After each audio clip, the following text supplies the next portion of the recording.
Tom Hardy was born in 1977 in Hammersmith, London, and from the start, his life was anything but easy. Beneath the charm and charisma, young Hardy struggled with feelings of isolation and rebellion. In his teenage years, he faced battles with addiction and erratic behavior, which nearly derailed his future before it even began. These struggles weren't glamorous, they were raw and dangerous. Hardy has openly admitted that by his early 20s, he was on a path that could have ended tragically. His breakout role came in Black Hawk Down in 2001, but Hardy didn't rise overnight to Hollywood stardom. Behind the scenes, he was still fighting himself, trying to stay clean while navigating a brutal industry that rewards excess. As he gained recognition for his fearless performances, the pressure to live up to expectations grew heavier. When Hardy was cast as Bane in The Dark Knight Rises 2012, fans saw an unstoppable force of nature, but what they didn't see was the physical and emotional toll it took. He gained massive muscle weight for the role, pushing his body to extremes that left him in constant pain.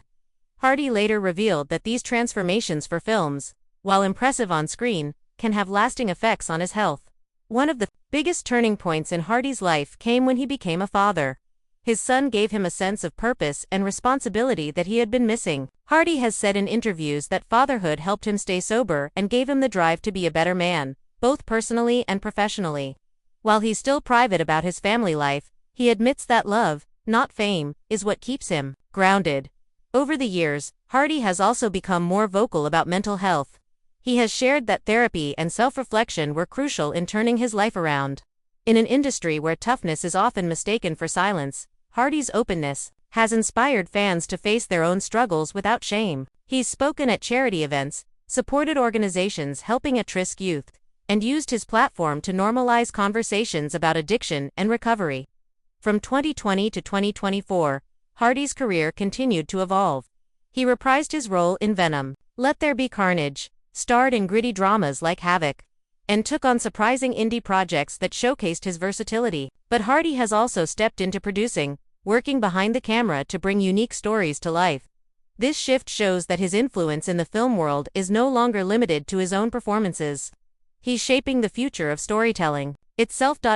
Reports suggest he's focusing on fewer but more meaningful projects, prioritizing his health and time with family. He's currently in talks for a war drama set to release in late 2026.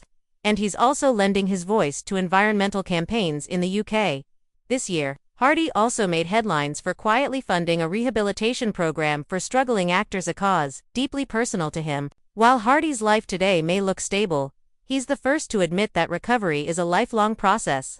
Addiction and mental health struggles don't just disappear, they require constant awareness and effort.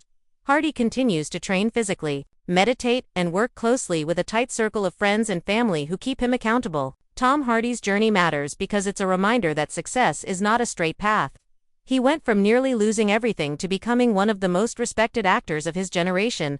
But what makes his story powerful is that he didn't just escape his past, he uses it as fuel for his art and as a way to help others. In 2025, Hardy stands as proof that your struggles don't define you, but how you face them does.